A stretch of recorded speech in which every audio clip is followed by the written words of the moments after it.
Hello दोस्तों, आज के इस वीडियो में हम लोग भारतीय राष्ट्रीय आंदोलन के बारे में फुल डिटेल्स में पढ़ने वाले हैं, क्योंकि इन सारे आंदोलन से बहुत ज़्यादा क्वेश्चन कम्पिटिटिव एग्ज़ाम में पूछा जाता है। तो चलिए एक एक करके हम लोग सारे आंदोलन को पूरी डिटेल्स में देखते हैं। सबसे पहला आज हम लोग देखेंगे 1857 का विद्रोह, दूसरा है स्वदेशी आंदोलन, तीसरा आपको है गदर आंदोलन, चौथा है होम रूल आंदोलन, उसके बाद चंपारण आंदोलन, रॉलेट एक्ट सत्याग्रह, खिलाफत आंदोलन और असहयोग आंदोलन, सविनय अवज्ञा आंदोलन, व्यक्तिगत सत्याग्रह, भारत छोड़ो आंदोलन। तो चलिए वीडियो को करते हैं स्टार्ट और देखते हैं एक एक का फुल डिटेल्स। सबसे पहले हम लोग देखेंगे 1857 का विद्रोह। इसे भारत का सबसे पहला स्वतंत्रता संग्राम भी कहा जाता है। ये 10 मई 1857 को मेरठ में शुरू हुआ था और धीरे धीरे दिल्ली, आगरा, कानपुर और लखनऊ में फैल गया था। ये ईस्ट इंडिया कंपनी के विरुद्ध पहला महत्वपूर्ण विद्रोह था। हालांकि विद्रोह असफल रहा, लेकिन इसका जनता पर महत्वपूर्ण प्रभाव पड़ा और इसने भारत के संपूर्ण स्वतंत्रता आंदोलन को प्रेरित किया। ये 1857 का विद्रोह था जिसने ब्रिटिश क्राउन को स्पष्ट संदेश दिया कि ईस्ट इंडिया कंपनी अपनी अक्षमता का प्रदर्शन करते हुए देश पर नियंत्रण करने में विफल रही है। आज़ादी की इस लड़ाई से ब्रिटिश ईस्ट इंडिया कंपनी का नियंत्रण खत्म हो गया। 1858 में ब्रिटिश क्राउन द्वारा ईस्ट इंडिया कंपनी ने भारत का नियंत्रण छीन लेने के बाद यह कानूनन एक ब्रिटिश उपनिवेश बन गया।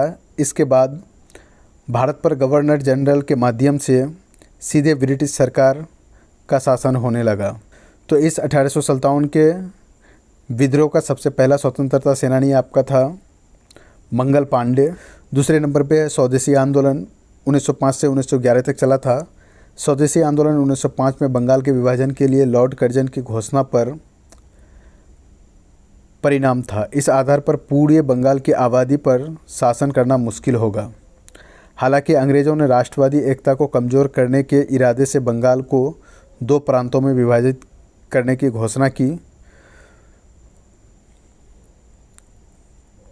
और ये दोनों प्रांत हिंदू और मुस्लिम में उसको विभाजित मेन करना था, हिंदू और मुस्लिम को अलग करना था। इसलिए लॉर्ड कर्जन ने बंगाल को 2 हिस्से में बांटने का निर्णय लिया, एक पूर्वी बंगाल और एक पश्चिमी बंगाल। पश्चिमी बंगाल अभी पश्चिम बंगाल के रूप में है और पूर्वी बंगाल आपका बांग्लादेश के रूप में है।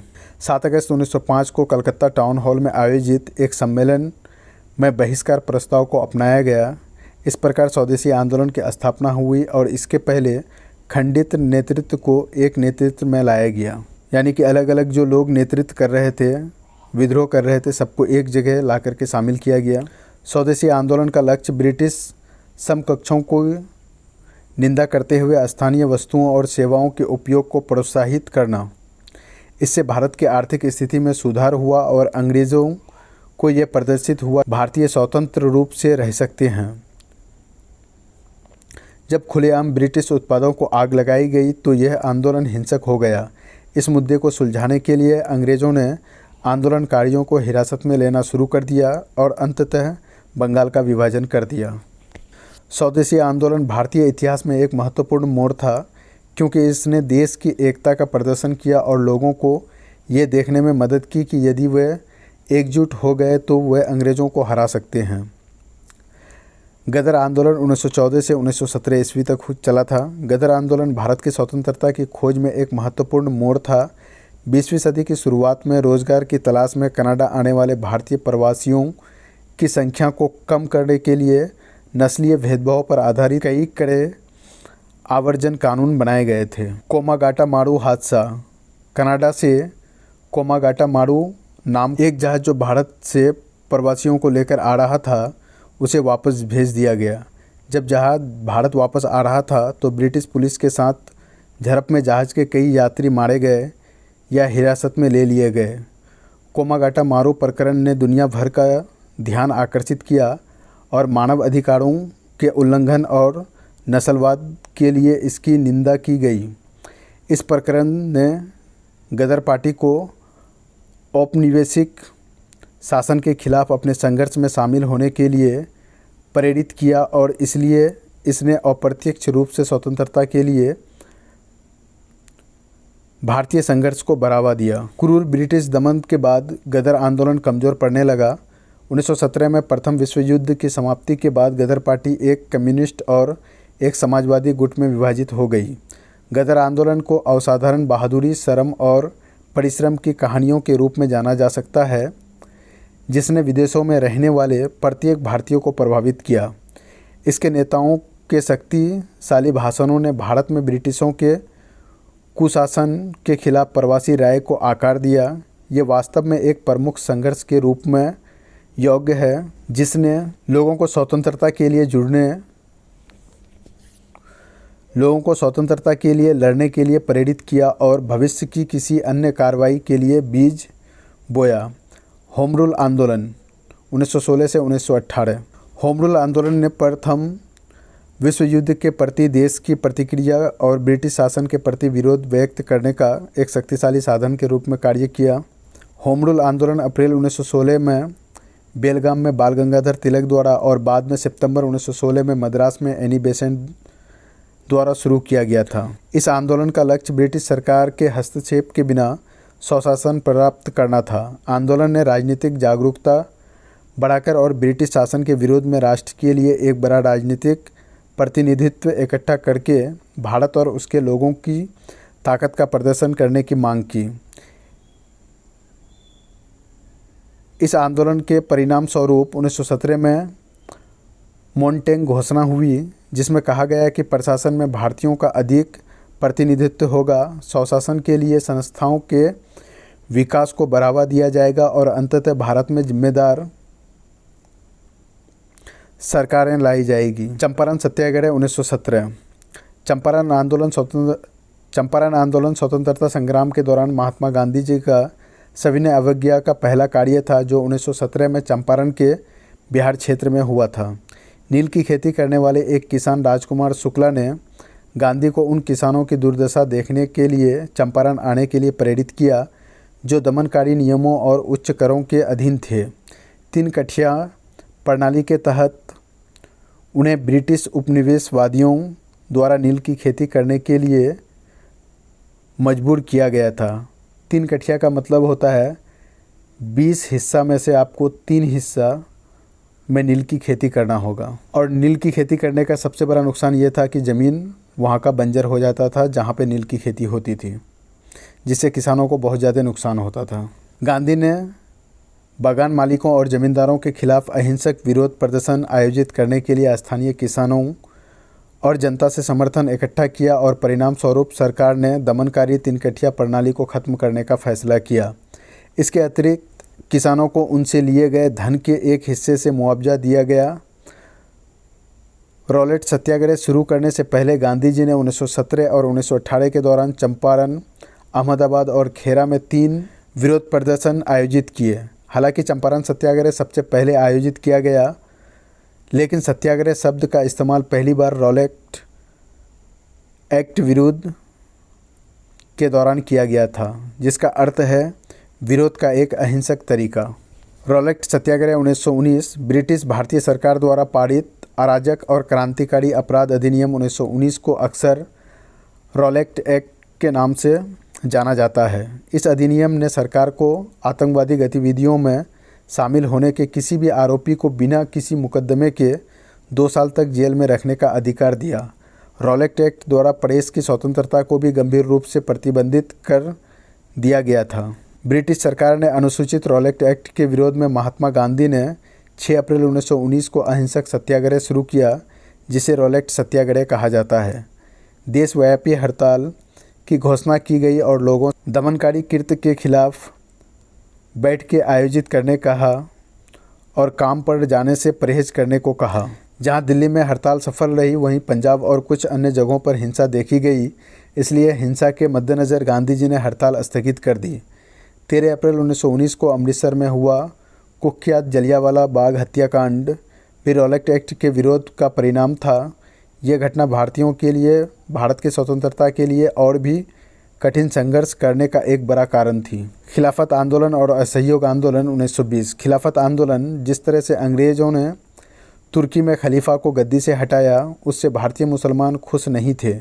इसलिए 1919 में अंग्रेज़ों के खिलाफ विभिन्न विरोध प्रदर्शन किए गए। इस दौरान मुस्लिम लीग और कांग्रेस एक साथ आए। इन दोनों पार्टियों ने कई राजनीतिक विरोध प्रदर्शन आयोजित करने के लिए मिलकर काम किया।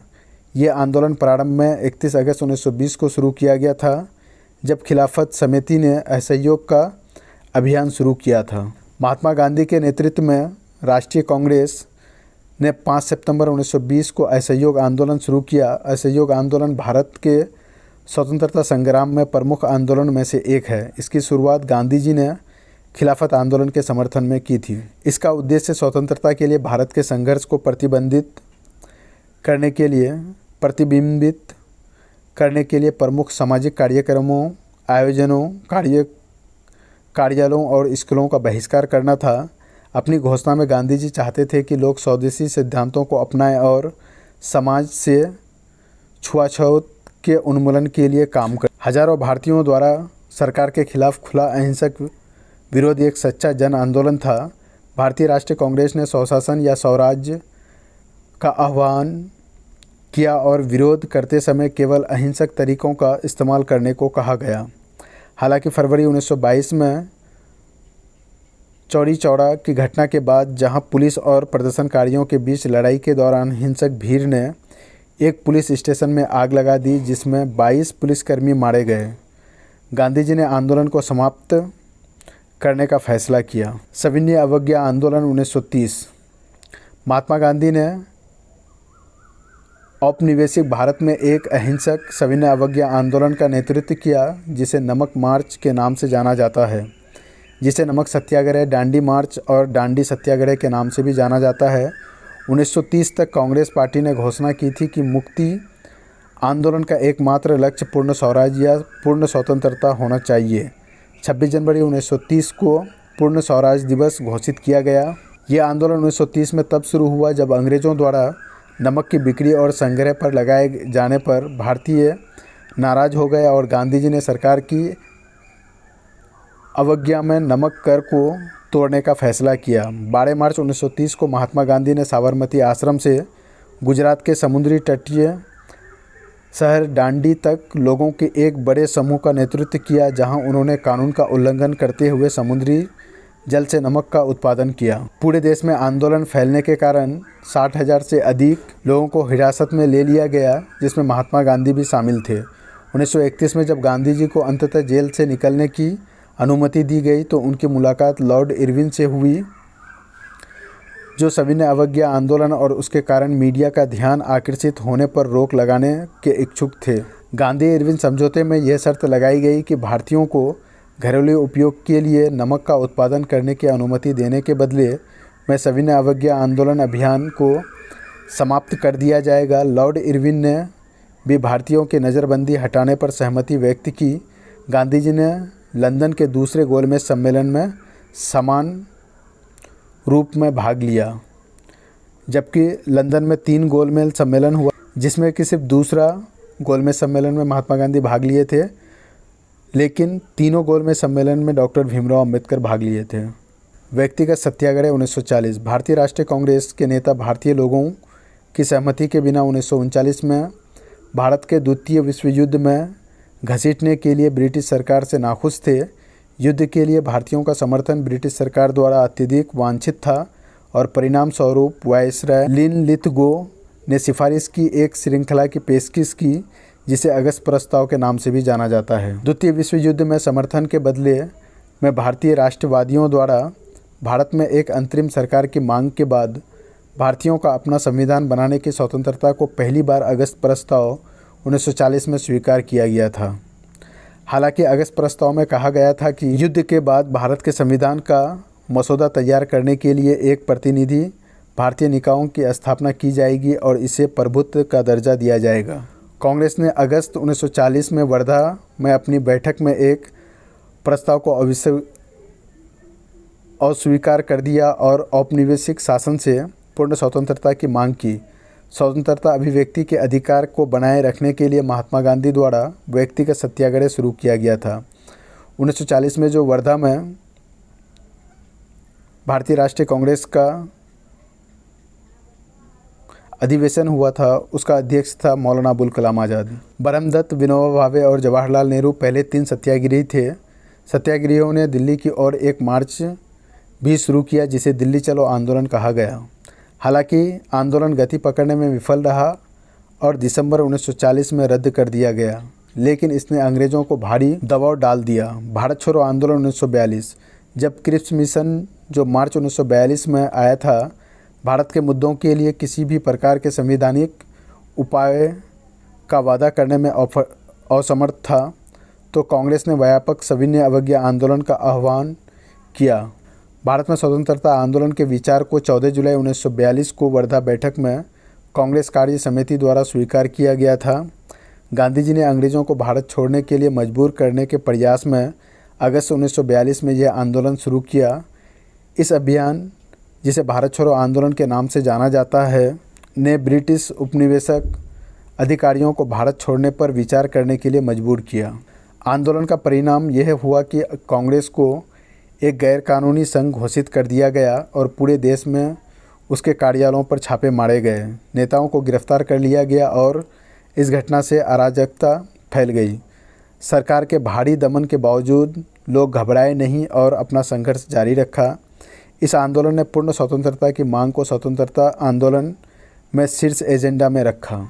तो दोस्तों, आज के इस वीडियो में इतना ही। अगर ये वीडियो आपको इन्फॉर्मेटिव लगा है तो इस वीडियो को लाइक और शेयर करें तथा इस चैनल में बने रहने के लिए इस चैनल को सब्सक्राइब करें। Thank you for watching this video.